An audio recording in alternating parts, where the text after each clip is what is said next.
Here we go. All right, let's go. No. There is no go. Okay. Yep. I got it back. It's back. No. It's back. I hear it. Yeah. All right. So we could. So I'm just going. Website just reset.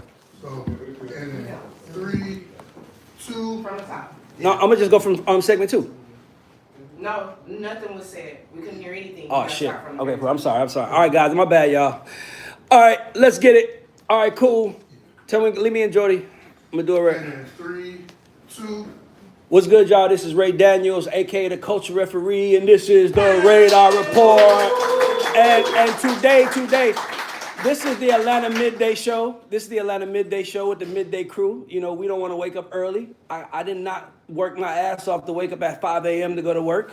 So we the midday crew, we the lunchroom. We gonna be talking a lot of shit, and we got some special guests today. Today on the Radar Report, we're talking about the highs, the hits, and the hard lessons that come after it. 2 Atlanta legends, Trillville.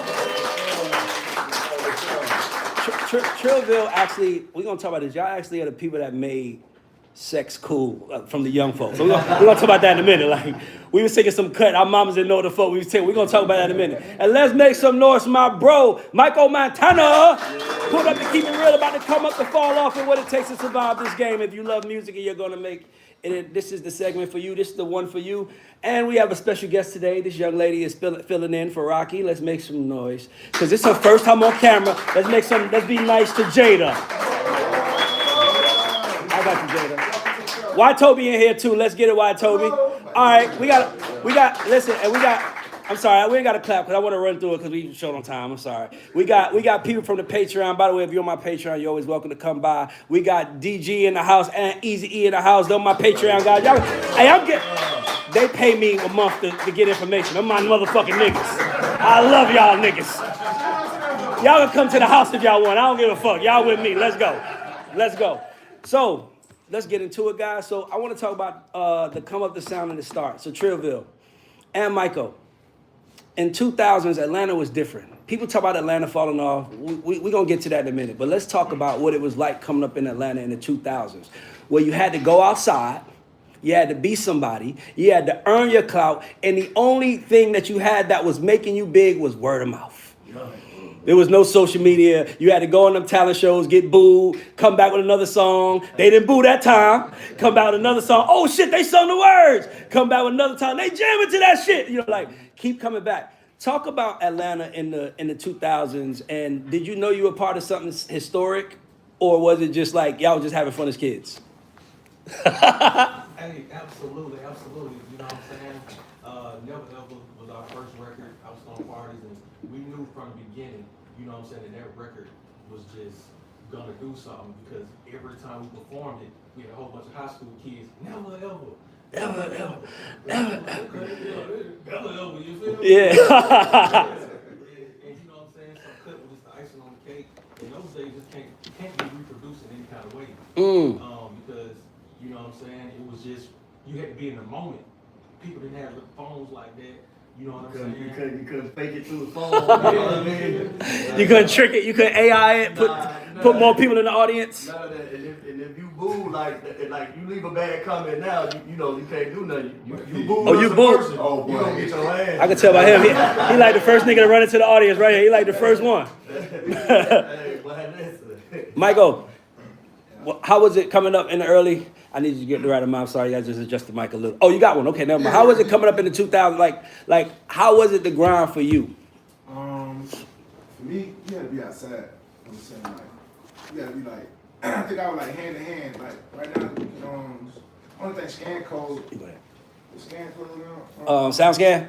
SoundScan. Like, Oh yeah, I forgot about SoundScan. You know what I'm saying? Like, Damn, I forgot about that. Like I'm a SoundCloud crew. Like, Oh, okay. You know what I'm saying? Yeah. So you gotta have to have flyers. Like when I first dropped, I think I ran with Don P at the studio, and I ran with him for a minute too. You know what I'm saying? And when I had came up with one record, on my first record, then I came up with a second record. I was at your studio, and I think because you hear me working on my ad libs. Because every time I go to I like see people performing or whatever.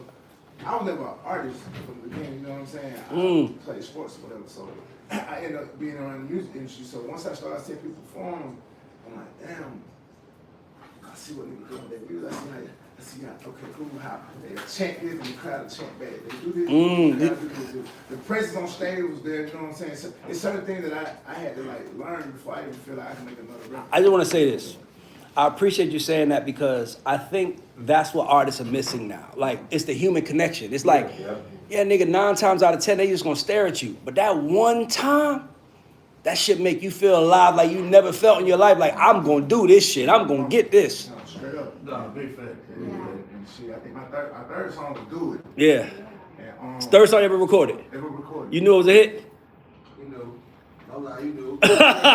Yo, it's something in that beat that where it's like it almost that dun, dun, dun, dun, it almost like it just because when Uzi did it, I was like, that fucking sound is incredible, nigga. When I first, I ain't gonna lie, when I first, I was in a weird position. Yeah. You know what I'm saying? 'Cause I'm like, man, I'm hard, like, man, this time you like, get some cooking, get some. I was like, you gotta get one, bro. That's what people don't understand. You had to have one. Yeah, so I'm coming in, I think I'm the last wave of, like, FLY. Yes. Yeah, Michael, you know what I'm saying? Yes. And all you hearing was crunk, like, Walker, Trivial, Crime Mob, like, that ain't gonna. Yeah. You know what I'm saying? And soon I played the motherfucker with spins. I thought to him I had a longer version. He was like, well, I'm gonna take you to Nitty. Nitty. But he was, I mean, shit, Vince Phillips. Yeah. You know what I'm saying? Shout out to Vince, yeah. You know what I'm saying? So, he would pass me around, you know what I'm saying? So he was like, shit, we gotta go perform. You know what I'm saying? And that was my nervous part because it's like, how to, like, I get on stage and just try to perform it. You know what I'm saying? I really wasn't trying to, like, rap the song. I didn't know how to perform. So, in order for me to feel like I was like individually a nigga that wasn't scared to be amongst everybody that was doing whatever doing. Keep talking, you got it, we got you. They just trying to put the mic to them. I think I started I caught on the niggas having like flyers and shit, you know what I'm saying? So I'm really like almost an introvert, you know what I'm saying? Yeah. So talking to people like kinda like, oh, I'm Michael Montana, man, I got a song called Do It. You gotta sell yourself. You gotta promote yourself. That's how it works. That's the part no one knows how to do now. You had to promote yourself. You had to walk up to somebody you didn't know, say, yo, my name's such and such. Nigga, I remember the first time I walked up to Clay, rest in peace, Clay. I just wanted to introduce myself. I was like, yo, what's up, man? And I was like, yo, man, let me tell you. He was like, hey, man, get to it, bro. hey, what you want to say, bro? And I was like, man, I'm ready to, all right, cool. And he's walked off. And I was like, yeah, that nigga gonna know my name one day. Like, it's like you wanted a nigga to know your name. Now it's like the internet runs things. I always say music is the gift and the curse. I always say to y'all, and I'm talking to y'all as my brothers in this, it's a gift and a curse because once you do it, it's done. It's almost like making a fucking porno. You can't take it off the internet, right? So like, it's like you can't dodge it. Michael Montana can't go be a school teacher right now. No. Go work at Starbucks right now. Go do anything, because everybody gonna be looking at him like, what happened to you with the Do It record? You was on top. And it's like, hip hop is almost a curse to enter. And I always say this to people, because once you make it in there, now you're fucked almost. Because not like, what can Pastor Troy do? What can Bone Crush? Like these niggas are rappers. Like, they gotta rap forever almost. So it's like, you gotta find a way to keep yourself relevant. I hate to say that word, but you know, you gotta find yourself. You have to keep yourself relevant. So, yeah, so that's so hard. Go ahead. And I know Do It was definitely it was a special record, of course. That was a lot of people's first introduction to K-Camp. So what was collaboration like, just coming up with your peers and working on music? It was smooth.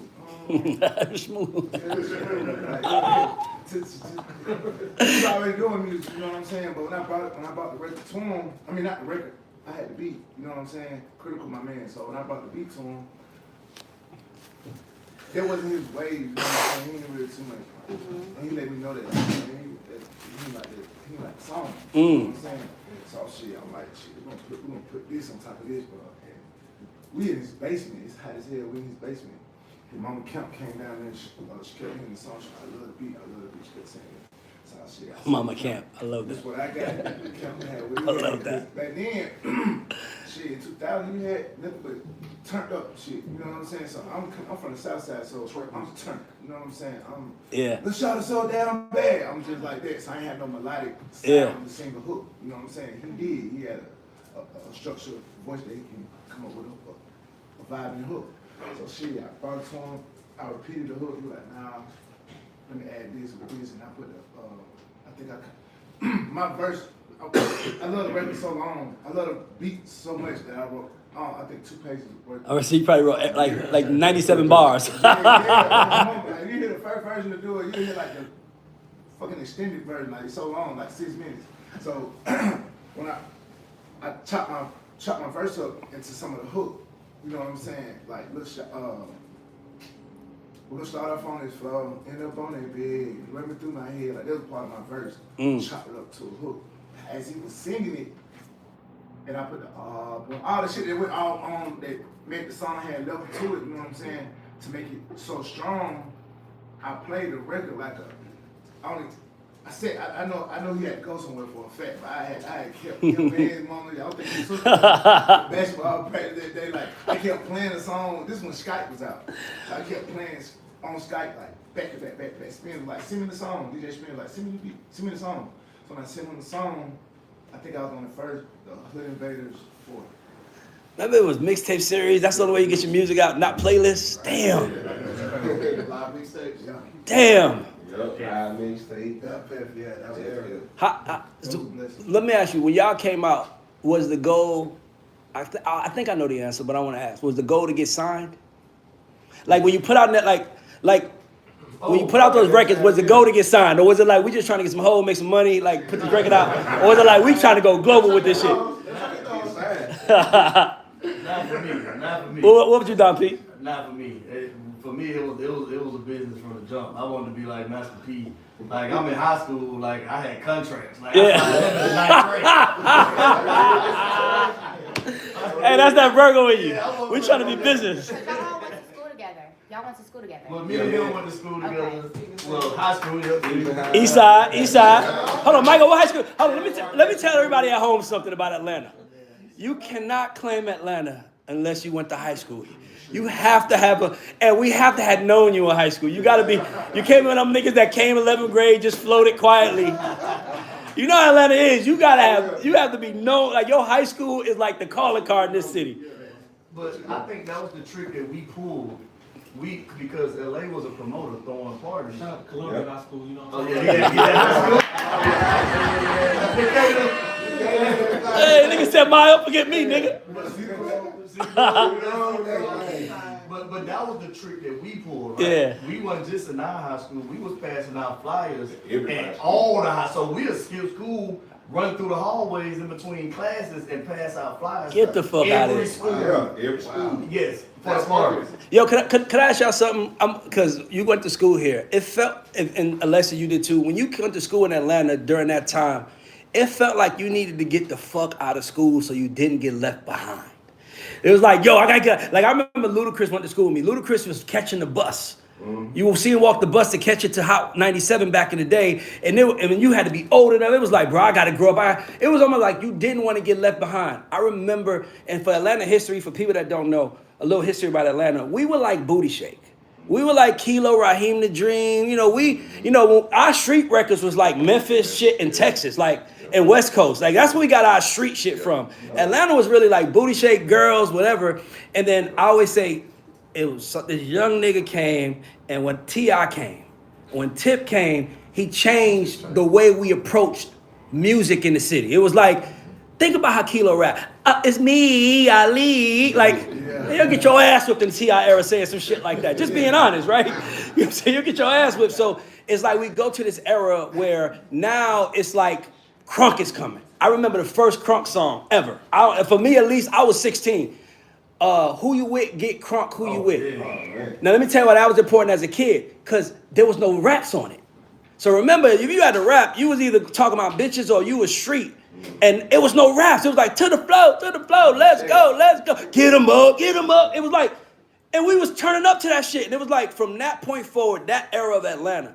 And I always say this, we don't give Pastor Troy enough credit. We don't give Pastor Troy enough credit. Troy changed the trajectory of this city when he gave us a name to claim. Yes. When he said DSGB, that was the first time Atlanta niggas had something to claim. Like, because I remember going to Black Cause Reunion, going to Miami, and you was Atlanta nigga, you was really well behaved. How you doing? I'm from Atlanta. And it was like Troy come out now, we down South Georgia boys. So it gets to this era where it was almost like, and then they were my age. So it was like, damn, these niggas taking the fuck off.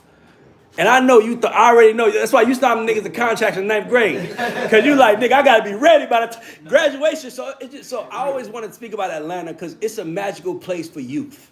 Yeah. It feels like you could be a part of it. It's like when I lived in New York, you didn't feel like you could be a part of it. You felt like you could watch it, but in Atlanta, it felt like you could. Like, nigga, Trillville, they turning shit up, but you can go to the club they at tonight and we be in that motherfucker. So we just, we can walk in when we became friends. So I just want to just touch on that because Atlanta's a very, very special place. And I think people don't understand why we take it personal. It wasn't a street city. It wasn't a street city. I'm gonna tell y'all a story. I'm gonna tell y'all this because y'all appreciate this. Michael, you'll definitely appreciate this. I moved to Atlanta at 12. I went to McNair Middle School. I just turned 12. I'm at McNair Middle School. And now mind you, I left the Bronx, the projects, piss on the floors on every elevator, every staircase. So I left the real hood. And now I moved to Atlanta and I'm watching kids in the suburbs. And it was like, I learned every hood in Atlanta from kids in my class. Like nobody was from College Park. Everybody was I'm from Elay Meadow. Now I'm from Bowen Home. Now I'm from Carver Home. I'm from motherfucking Zone 4. It was like I never heard, and it was weird to me because I'm like, I come from the real projects.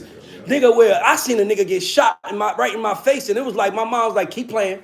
That ain't got nothing to do with it. So I came to Atlanta, it was heaven, but it was like everybody wanted to show you they got a little like nigga, hey nigga, I'm from up. I heard every neighborhood in my life in 7th grade. I remember when they turned Shady Park. I remember when Pointer Ridge started being called Shady Park in 96. And I remember thinking, I'm from Gobby Road, nigga. We ain't got daddies in our house. Every kid in Pointer Ridge got daddies in their house, and yet they still want to be Shady Park. And by the way, now Shady Park is the... nigga, when they be like, that's the trenches now. We don't go in Shady Park. Nigga, I got Shady babies with me right now. It's like, you can't go over there by yourself. So my point is, Mario, you know what I'm saying? So my point is, I wanted to ask y'all this because I wanted to ask, what happened to us? Like, what the fuck happened to Atlanta? Is it, because I tell people it's just the city. Atlanta didn't change. The city of Atlanta changed. The perimeter, we holding that shit the fuck down.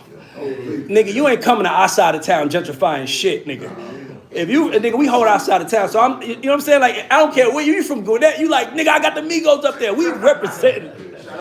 So my question to you guys is, what happened to Atlanta? What happened to our city? It's like, did hoes and money make us forget who we was? Like, I'm really asking because as someone who made records in my career, like, and even with Michael, when we did the Southside Day, shout out to you for coming.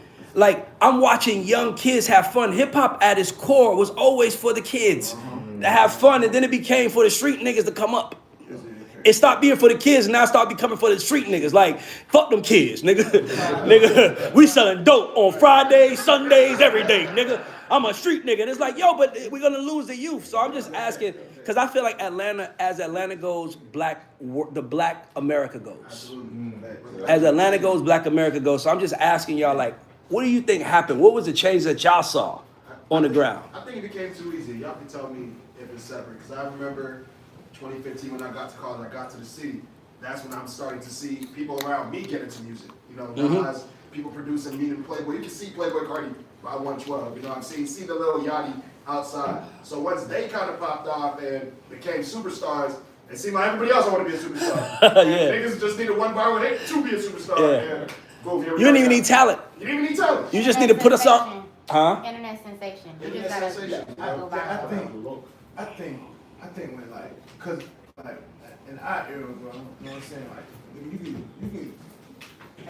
I got it. In our era, bro, you really can. You say you like they go Bone Crusher, they go Little Creek, they go Trillville, they go such. You can name it. You can touch your artist. You know what I'm saying? Like now, bro, I can walk down the street. I bet I can come back. I just made 10 rappers. Yep. You know what I'm saying? I can walk from Walmart right now. Hey, where you at? I can make sure. No, fuck that. I gotta do this. Tell us. No, fuck that. We gonna do this. No, go back to the year you started. Tell us the things that you actually had to do before you could do music. You had to go to the studio. Yep. Artist development. You had to think about it. You had to find some. You had to print your CDs. Yep. Nigga, you had to find a producer. Like you had to find it. Like all of the things you had to go to every Akini open mics. You know, like you got to all this stuff you had to do. Baby brother. Yeah. On the road, bro. You know what I'm saying? I ain't saying it because every time I run into them, man, I tell my bro, thank you, bro. Yeah. But, like the understanding I have to know, like, but even nigga, I'm talking about this at their peak, gang. You know what I'm saying? Like, man, I wouldn't even really understand like what the fuck I had going on at this moment, bro. But it's like artist development went past that. Then I don't didn't even know. You know what I'm saying? I just grew and prayed that I, you know what I'm saying, had to understand within myself so I could be a people person and move around. And, Did Don P play the role in getting you your situation? Yes, he did. Can you tell us that story? Shit. Don P, I love you, bro. Don P been baby Lil Jon since he came out, boy. Eastside Lil Jon, I love it. I said, but you signed me. He said, nah, bro, I ain't gonna sign you. I'm gonna see you. First with Jermaine Dupri found me and the girl. What's the girl name? Who's on YouTube? What's the girl name? Was Did they say Street? Yeah. Was it 7th Street? One on who? One on. Dondria, you're the one. She has a song, You're the One I Need. Yeah. So I don't know. I think he told me that he heard the record. Something like to where it was there. He told me to come to his house. I think I'll come to his house like a few times, and he was like, "Hey, I'm gonna let you meet my man Nitty. Nitty be for that." I kept saying shit, bro. Sign me, you know what I'm saying? Like, you sign me, bro. You know what I'm saying? Help me, you know, go up the avenue where y'all going. You know what I'm saying? Like, nah, I ain't gonna sign you, bro. I'm gonna let my man Nitty be, cause he looking for a new artist, I think. And shit. I think I went to his house. He came to pick me up, and he was like, "Oh," I said, "Well, I don't got no lawyer." Some shit like that. Shit, but whenever you get the contract, I mean, you gonna go over the contract. Yeah. But after I think Nita gave me the contract, by then I think I signed it. I did the whole everything. And got let him know what was going on because it wasn't nothing negative about it. It was just like, let me see like the terms of what it is. You know what I'm saying? What you finna do? Yeah. What's going on? By the time I signed, I called a nigga mad as hell, like, "Hey, bro, ain't that 3 6? Don't even fuck that." By the time I read it, he was like, "Shit, bro, I can't remember exactly how it went, but he was just basically letting me know, like, but yeah, he need an album, this type of records, he want a good percentage or whatever, woo woo." So I'm like, "Damn, he can give you," I'll ask him, somebody else talking about a finance thing. Yeah. I used to ask all types of questions. Yeah, I was asking all kind of questions, like, bro, just speak it out. And I came to him again. I probably got the contract, because Vic Phillips did another deal. I think we went into Universal. Yeah. Needed to be playmaker music. We did a joint venture with Universal. So then I was telling Vince Phillips, I'm like, is it the way that Don P can manage me? You know what I'm saying? Like, because he believed in me from the heart. You know what I'm saying? I don't think he kept always like nurturing me to understanding like what I'm moving too fast. Exactly. You know what I'm saying? Understand the game. You know what I'm saying? Like have fun for the most part. You know what I'm saying? Don't have an angry heart over this shit because you know what I'm saying. At the end of the day, you knew what you were doing. You know what I'm saying? You knew what you wanted to sell. You knew what would come out of this. You know what I'm saying? That's why I was trying to keep the relationship going with him. And I thought I had made him mad by doing it. You know what I'm saying? But he always kept a clean, pure heart with me. You know what I'm saying? He just kept saying like, "Shit, bro. When you get out of the deal 2016, you know what I'm saying? We're gonna keep going doing what we're doing." Even in the deal, shit, Nita was sending me to his house to record, get records. You know what I'm saying? Development. I was getting development. Now, if you want to say that, Yeah. But by the way, that development that you have is why you're still here. Yep. Like I was just saying yesterday, I'm like, I don't think a lot of these artists are gonna be around 5-10 years from now because they not worried about development, they worried about money. So Dirty Mouth, LA, Don P, I want to ask y'all a question. Groups, we don't have them no more, man. Nope. It's hard it's for some reason, and by the way, we miss them.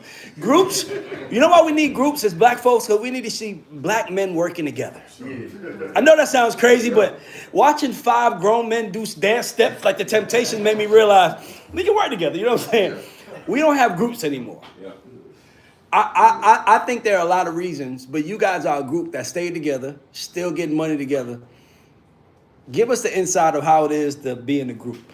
Because it's really y'all started like friends, y'all grown to men, now it becomes like This nigga gotta do what with his baby? Like, nigga, like, that nigga ain't somebody tell you to get married, nigga. Nobody tell you to go get a wife, nigga. We still got plans. I mean, so how's it being in the group? Like, what's your viewpoint? All of us are different, you know what I'm saying? We got different personalities, you know what I'm saying? But when we come together, you know what I'm saying, it's magical because, you know what I'm saying, we come together as one, as we, you know what I'm saying, doing this crunk music and this music, you know what I'm saying, to give to the people. So it's like everybody got their own, you know what I'm saying, mind and their own, you know what I'm saying, personality to where we just different, you know what I mean? And then at the same time, we grew up together, we went to school together. That's you know the what I'm best. saying? And so it's like we know each other. We know each other like ins and out. You know what I'm saying? So that's like my brother. Yeah. My brother. That's my brother. Yeah. You know what I'm saying? Because we grew up from yay high. Growing up together make a big difference because you can tell, man, shut your ass up, man. Right. Nigga, my best friend, nigga, hey, listen, my best friend Boo Man said I was 12, nigga. If he was here, he would just say, I just want to make sure everybody know, Ray ain't shit. That's all he want to say. He ain't shit, y'all. I've been knowing niggas who was kids. I don't know what y'all see, but like that's the best part about being with friends. Right. You get it's like we know each other. Like nigga, we gonna be old and gray. Y'all gonna be old and gray with gray hair tomorrow. Never ever. Like what, nigga? And don't get it twisted now. We had some, you know what I'm saying, some fallouts. Yeah. Of course. But that's all part of the journey. You know what I'm saying? Like what person gonna stick together the whole time? You know what I'm saying? Yeah. So everybody go find their different paths, and then we always just find ourselves back together. You know, some kind of way. I'm gonna be honest with y'all. I give y'all kudos for being in the group together. Yeah, no. Now I'm not even because when all I think about is Cisco. When a nigga quit on the radio, like imagine because you gotta understand. Okay, let me tell you what I mean. But let me see. Well, let me tell you what I mean. Hear me out real quick. You know how like nigga, I got a lot of people I take care of. I need to make a certain amount of money to have an okay life, not to have a great life. Like, I need a certain amount of money to have an okay life. So I'm imagining if this person, like the stress I come from home, now I leave the house and I'm at work, and this the person I need to show up, and they tripping. Man, I just don't know if I could do it, bro. I'm just thinking like when they was on the radio, and the nigga quit. Man, y'all gotta think about that shit. Like, you told that nigga left the house and told his wife, babe, we gonna be good, the group together. Don P gonna be there. He told me he gonna show up. Michael gonna be there. We all good. Then Michael coming with his bitch, and he got a look on his face. I'm like, what's up with this nigga? This nigga just announced already, I can't do this no more. I can't do the reunion tour. What, nigga?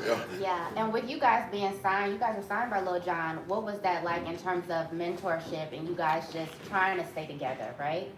Yeah, nah, it was cool, man. Lil Jon the guy, man. Lil Jon cool, man. We was actually, the crazy part is we was actually signed to Warner Brothers. And Shout out to Orlando. Yeah, shout out to Orlando McGee. Shout Orlando out to McGee. Naeem Ali, Yeah, you shout out to know what I'm Naeem, saying? my brothers. And because when I was going to events, I was like, man, this crunk music needs to be worldwide. Like this, you know what I'm saying? 'Cause it was You was a kid telling a grown international businessman lawyer.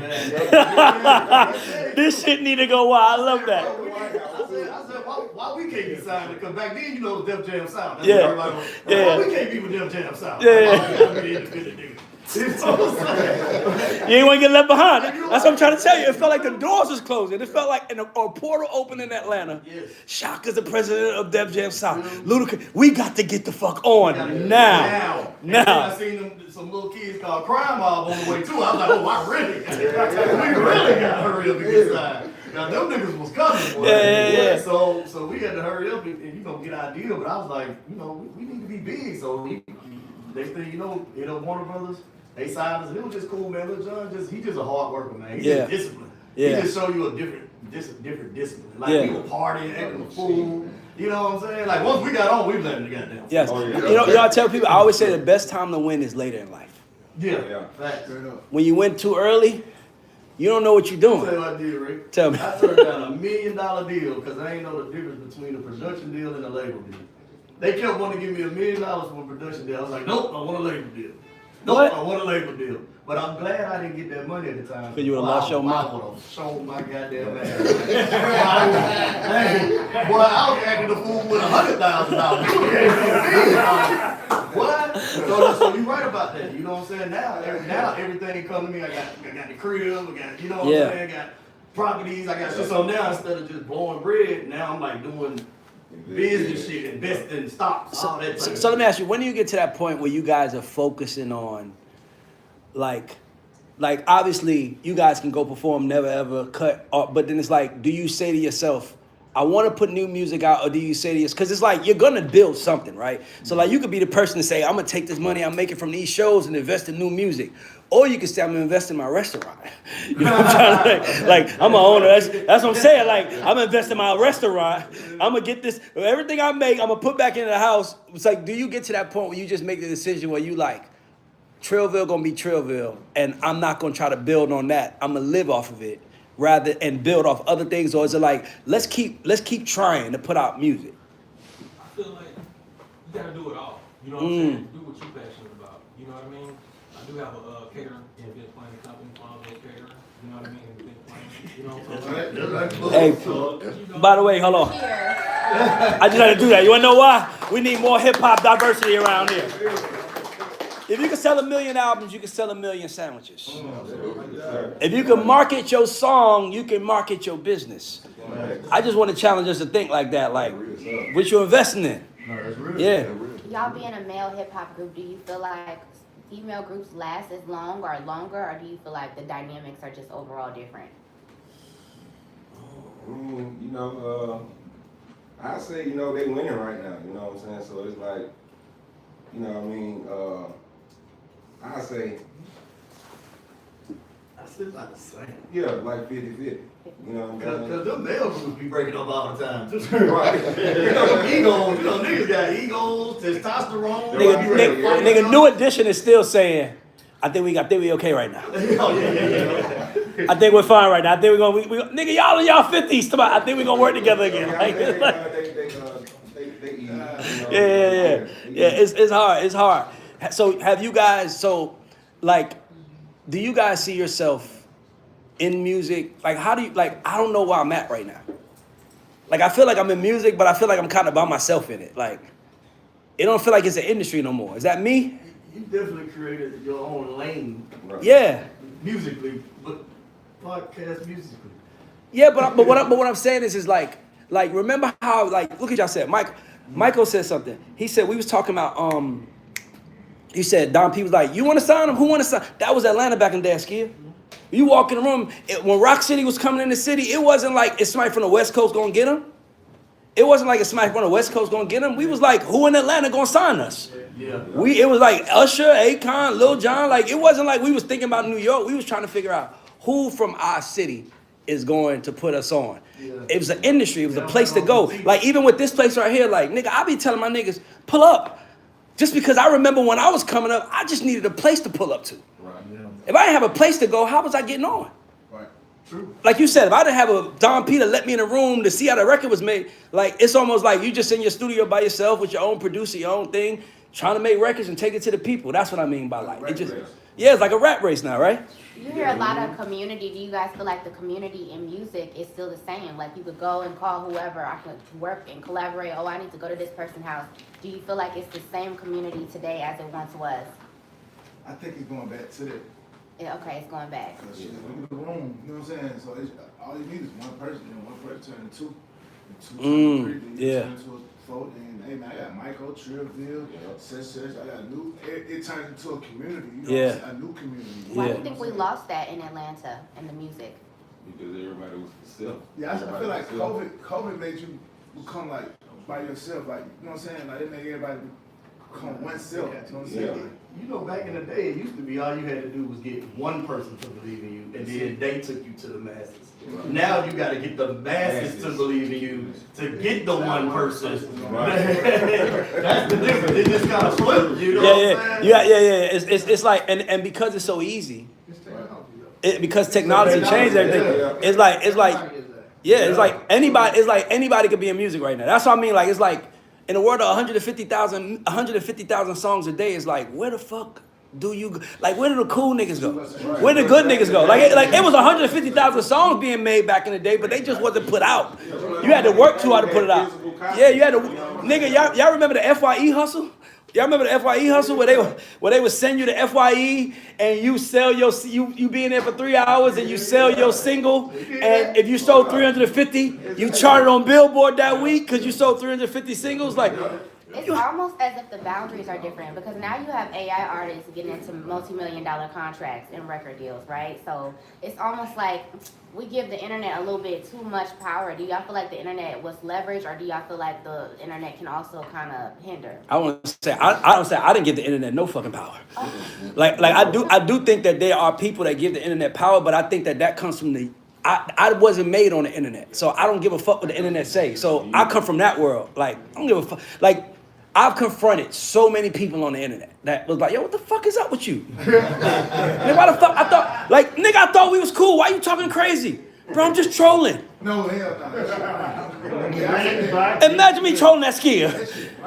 Like that shit lame as fuck. Like we got into the troll world. Go ahead, Toby. You know what he said, bring back gatekeeping. I think that's exactly. I've been stressing that. Bring it back. Bring back gatekeeping. Not all gatekeeping. Not all Huh? gatekeeping. No. Not all gatekeeping. Let me tell you why you got to bring back gatekeeping. Because look how Michael told the story. See, what people don't understand, what the world wants to tell artists is, you can do it yourself. But we don't need haters. You got haters trying to gatekeep too. No. See. Hold on. I got it. She's talking like she's a kid that don't understand the world. No. When we see, it's like me saying you need a man. Let me tell you what you just complicated it. Watch this. It's like me saying you need a man, a good man, nigga. You know what the fuck I'm talking about? Like a working man. A heart is like like to me when as a person who made it through a gatekeeper, that's watching other people who don't gatekeep get through the door. I'm like, I don't know what they did to let me through, but they need to do that to them too. Because if you give it to somebody compared to somebody working for it, 99, not even 9 times out of 10, 99 times out of 100, the person that worked for it will always appreciate it more than the person that it was given to. And right now, we're just giving people, and the internet has made people feel like we owe you now. That's why artists are that's why people are crashing out. It's like, I got 300,000 followers, nobody liking me. That's the internet, nigga, that is fake. I tell everybody, I say, I live in the real world, I check in on the internet. Most people living on the internet, and they checking on the real world, and that's why they unhappy. That's why they stressed. You clap for me, I don't give a fuck, you clap. But my only thing I'm saying is like so what I'm saying to you, Jada, is we can't allow the internet to be our God because the internet doesn't have a face. And let's be clear, every gatekeeper had a face. That's the difference. How many niggas in here? Vincent Phillips was one of the greatest gatekeepers to ever live, was he not? But you also have gatekeepers who are not trying to allow music to evolve. That's why I say you always gonna have somebody that just take it and make the worst out of it. So I'm just like, but that's any scenario though. But what I'm saying is that you can't worry about the bad guys. It's like we can't worry about the bad guys. It's like saying, it's like you can't give athletes money because they beat women up. Well, what the fuck? I don't know what to do at that point. Like I can't control what he does. I only can control what I do. Yeah. Huh? Where the gatekeepers at? Gatekeepers gave up. Because the bosses that was chasing money above us told us it's about money over talent. And what they don't know as gatekeepers is we take pride in what we sign and what we do. Right now, the music business is messed up because we have a free for all. Anybody can do it, anybody can say it, and nobody can tell them that they're whack because everybody's fucking sensitive. To the point where if I tell you you're not, let me tell you how I came up, guys. I came up in a business where I had an artist, my first artist from the East Side, Noah. Look, remember Decatur to You? Yes, they are my first artist, nigga. We was running around in meetings, and nigga, where we went, they was like, he's dope, but the music is whack. After 4 meetings, now mind you, I'm with people, the people we're with that's our crew, that's producing, is like, they're haters. Everyone's hating on us. They just mad because so I say after like the 5th meeting, what if they're telling the truth? On God, they said to me, you don't believe in us no more. You got to go. They got rid of me. Why am I here and none of them made it? You want to know why I'm here? Because I didn't think nobody was fucking hating on me. Yes, sir. I thought people was telling me what I needed to hear. And we live in an era now where telling people what they need to hear is called hate. And that's why we don't have nothing great anymore.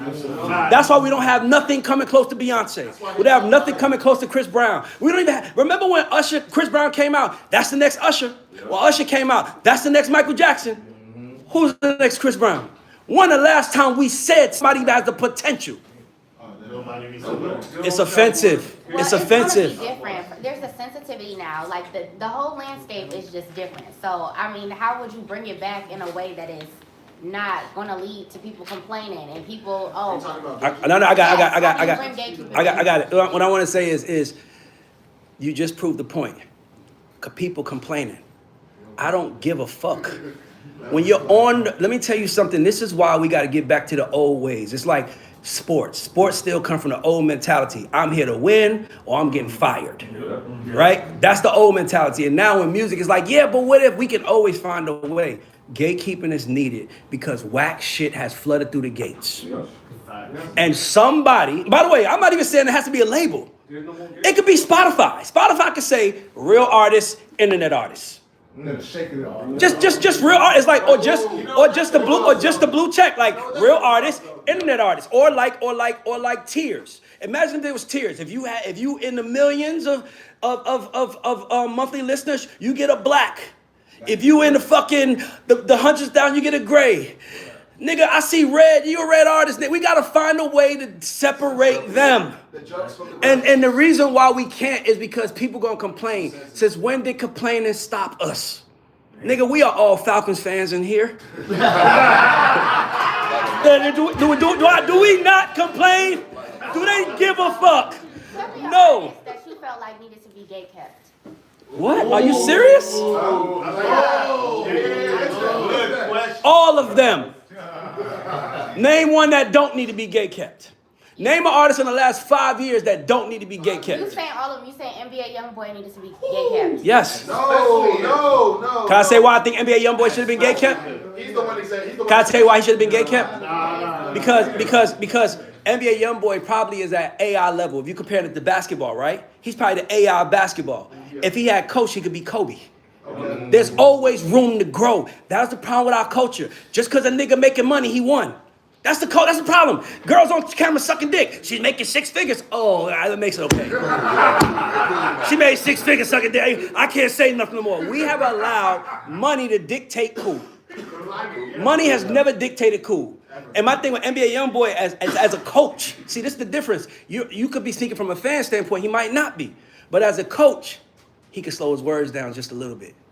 Yeah, he does have a world of people listening to his music, but if he slows his BPM down and his pace a little bit, it might bring more people to the table. So everybody should be gate kept. Gatekeeping is just the door to greatness. That's all the gatekeeping is. It's like, you're ready to be great. Come on, you put in the work. Now, gatekeeping was wrong when niggas is letting their cousin through. Now, don't get me wrong. No. But what I'm saying is I'd rather have that and greatness than what we have now. I mean, that's, I know. I feel like I like the 2000 artists is like that's why we generating back because it's like they might have no original style anymore. You know what I'm saying? So it's like regions. That's what Metro said. I think the internet killed hip hop because when I heard y'all, I knew y'all was from my being, look at my act, nigga. I know that nigga was listening to Pimp C, nigga. You know what I'm trying to say? Get on my level, hell no, never that. Like, I can hear that the same way I can hear Jadakiss rap and know that nigga from New York. Now, the internet made everybody the same. It's so crazy that people will get mad at me for asking for greatness. So has the internet done more harm than help? Because I ain't gonna lie, without the internet, we don't get the Uzis, we don't get we don't get the Playboy Cardis, you know what I mean? Like, we don't get some of these niggas that actually make good music. We also Uzi don't got get the juice up for us, you feel me? resurgency. We also don't get resurgency. Y'all have had What's hits resurgency that mean? coming back on TikTok. Y'all have had hits that have come back on TikTok and they've Oh, blown up resurgency, all okay. over again, right? Like, y'all seen that. So I just feel like it's not always a negative thing. This is something that could also be seen as a tool to propel and advance the music as well. How? So, What you mean? So would Do It. I heard that going viral on TikTok. They had like recut it, right?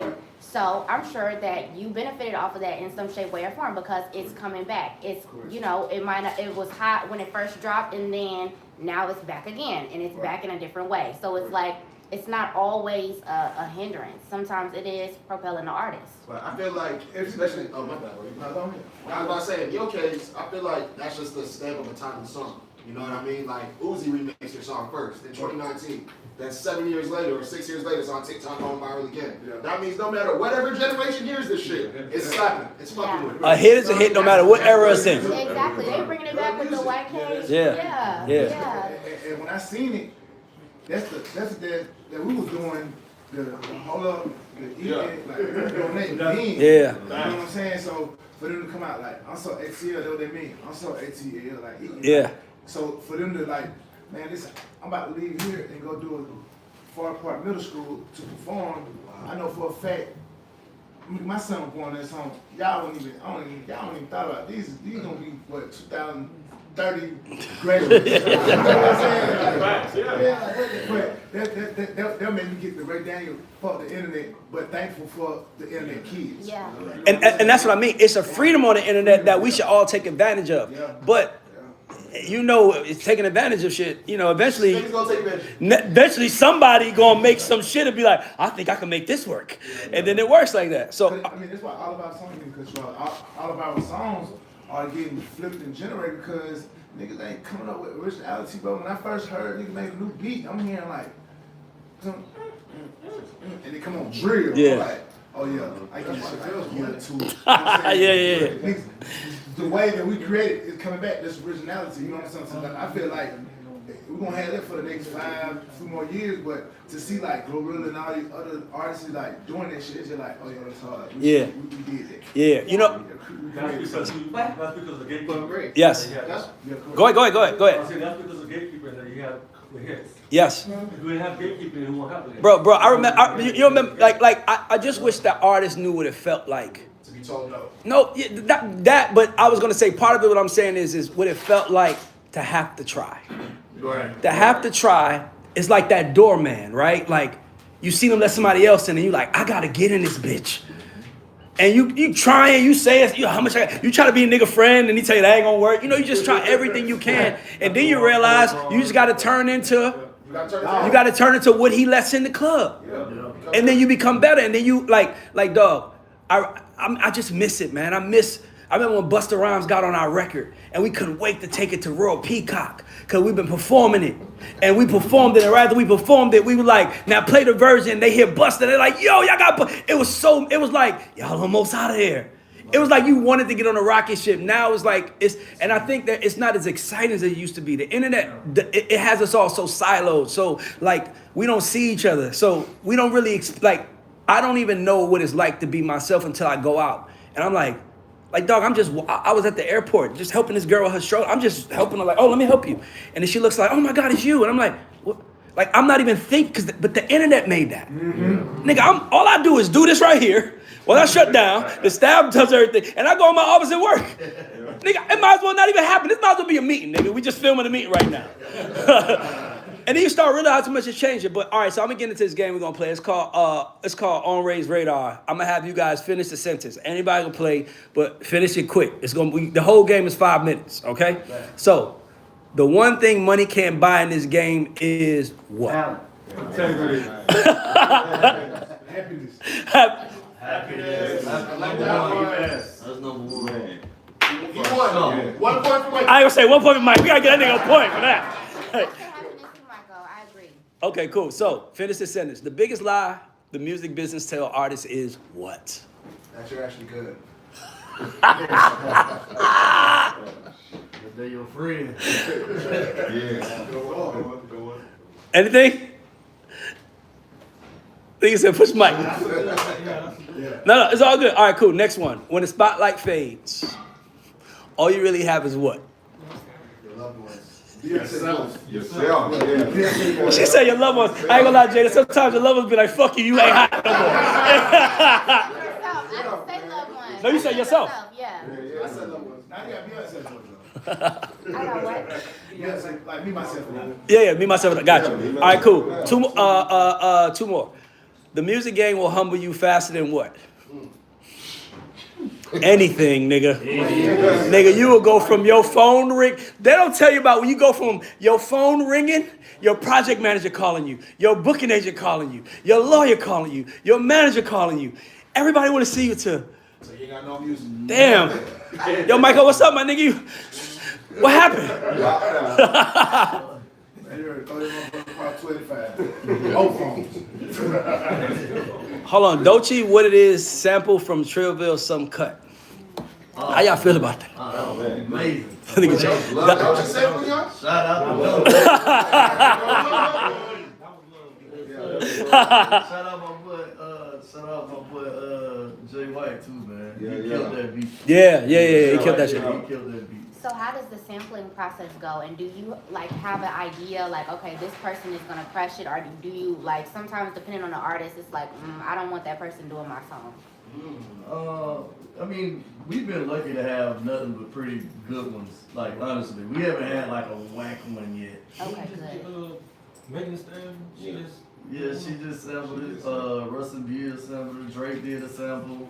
Like Killer Mike. Killer Mike. Yeah, really good. Yep. Wait, did y'all have a favorite out of those ones? Those is definitely my favorite. Hold on. While we sit, I'm sorry. While we sitting there, I just thought about it's like this might be like Atlanta royalty room right now. Hold on, you inspired me with that Atlanta culture shit. You and Moss B doing. I gotta ask y'all some. The last thing I gotta do. Cause y'all here. And by the way, all y'all gonna answer that shit. You too, nigga. Don't try to be quiet on this one. You too. Give me your Atlanta top 5 artists. It could be groups, rappers, singers, anything. Number 1, and then I want you to give me your top 5 producers in the history of the city. Niggas just thought you go first. LA, it's on you. LA, let's go. Okay, top five. Artists in Atlanta history. Definitely. All genres. Okay, definitely have to say Outkast, Number 1. Goody Mob, Love that. T.I., Yes. Jeezy. One more. You know this when everybody get pissed at you. Yo, Michael, you know this when everybody like. All right, go ahead. Ludacris. Okay, that's actually a good list. I'm gonna come after you for your producers. Don P, you rap list for you now. Are you gonna get? I mean, no, artists. I'm sorry, not rappers, artists. Artists Atlanta history. My thing is Outkast. You gotta go Outkast number 1. If you just from, you gonna go Outkast number 1. Outkast be number 1 to everybody, in my opinion. I gotta go Lil Jon. Oh well, he an artist and producer. Yeah. I gotta go. So Outkast, Lil Jon, East Side Boys. Yep. T.I. T.I. for sure. Goody Mob, and I gotta go Ludacris. I gotta go Ludacris. Like you said, Outkast, Good Mob. I go. So we got your 2. Yeah, my 2. I go. Now group back in the day, Get On Mafia. You know what I'm saying? Straight from the dead. Sling it. Yo, that shit's so hard, bro. That was ahead of their time. I want to sing that shit right now. They're ahead of their time. So we got 3. So Outkast, Goody Mob, Ghetto Mafia. T.I. And then I go with. Let's see. That's like Good Mob. I go with Killer Mike. Yeah, Killer Love Mike. Michael? Yeah. You know Don P is on the podcast like me. He understands the importance of that mic. Hey, Don P, I'll be having you. I'm gonna go Future. Fine. I was waiting for some. It's okay. You get your list. Hey, look. It's hard to give an underclassman some credit, my nigga. Like, I ain't look up to that nigga, bro. I'm sorry. I didn't look up to Future. I looked up the Tip. I'm sorry. Future number 1. I'm gonna go Young Dro. Dro is so underrated. So underrated. Damn. Who else I listen to that I really like that I got to listen to now for that show?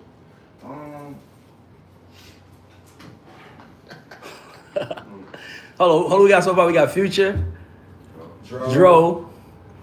Nigga, by the way, with those two names, you can go anywhere from there, nigga. Yeah, I mean, I don't even know where to go from there. You go Tip, Thug, you go any direction. I thought you was gonna say Young Thug. yeah, for sure. He was my third. I was Thug was my fifth. He was my third. Okay, Thug your third. Thug, CeeLo Green. Ooh, I like that. Yeah. Yeah, that's for shit. Michael Montana. There you go. All right, producers. Producer. Oh yeah, producer. Top 5. Shit. Atlanta got some. Metro. I give Metro. Done Deal. Done deal. Drum Boy. Drummer Boy. Memphis. For sure. Yeah. The Midwest, St. Louis too. Nitty. Nitty. Yo, Nitty definitely. Nitty hard. Definitely. Yeah. You can hear his sound through a lot of these. Mm. Damn, who making like You got Mike Will, you got Lil Jon, you got Toomp. Atlanta. yeah, say. Oh, I said I was gonna see no. Yeah. Who you said, Zay? Zay Toomp? Yeah, that's a good one. That's a good one. LA, what's your 5 producers? Atlanta history. Gotta say, you know, Hell yeah. Toomp, Big Toomp, gotta say, Zaytoven, you know what I'm talking about. That's three. Mike Will and Shawty Redd. East Side. This nigga ain't gonna make sure the East Side represented in there. I love it. That's about right there. Don P, let me go. I gotta go Lil Jon for sure. You gotta go Jermaine Dupri for all the hits he did, for sure.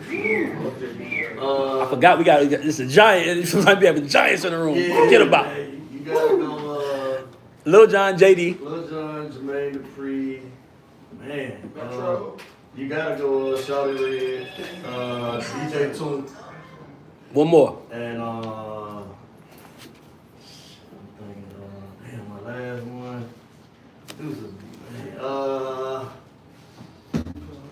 Now we got Dallas, Rico. Austin. I mean, you got nigga, Rico Wade.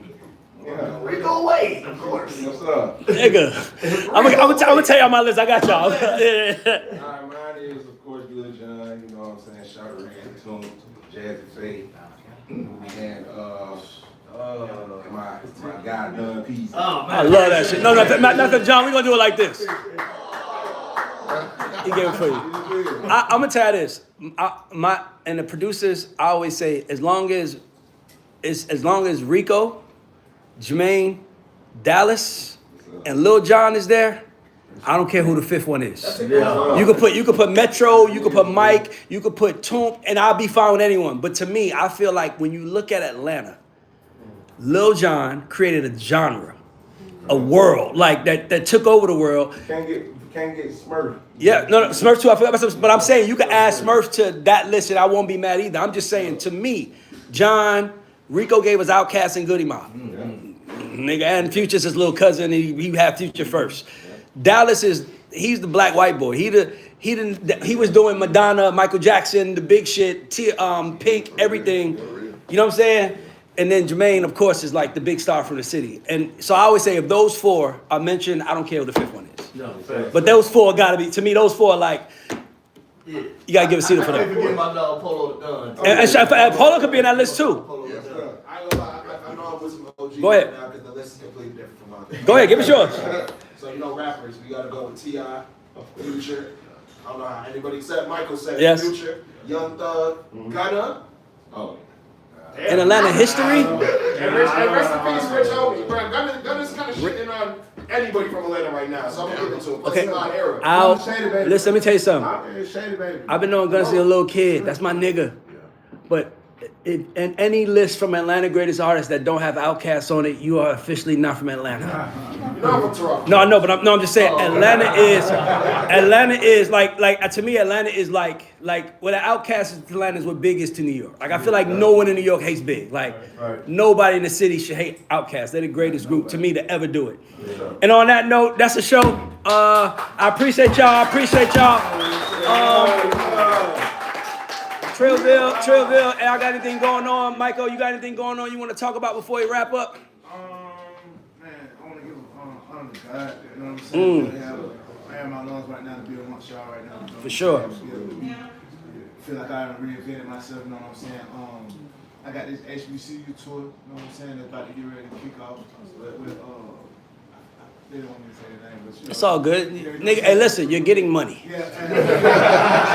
The kids are not worried about how they're gonna eat today. As a man, shout out to TikTok for making that. Like, by the way, shout out to TikTok for making that. Cause TikTok, like Young LA, same shit. Young LA getting more money now because of TikTok too. So those resurgences, those kids on TikTok are superheroes. Making sure they changing lives. I'm not gonna even lie to you.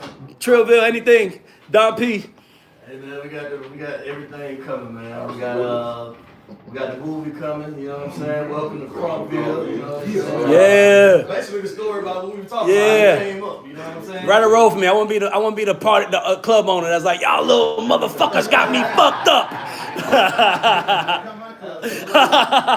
We also doing an album right now called Crump vs. Snap, but it's all the Crump. Oh, that's fire. So it's gonna be like, yeah. all the Snap. So hold on, let me ask you a question. I'm just thought about, is Crunk? No, because I would say Crunk, East Side, Snap, West Side, like, Yeah, that's how they. because it kind of feel like that, right? That's what it feel like. When I think Snap, I automatically think of Parlay. It's like Parlay. Nigga, I don't give a thing about nobody over Parlay. That's for most West Side bankhead nigga.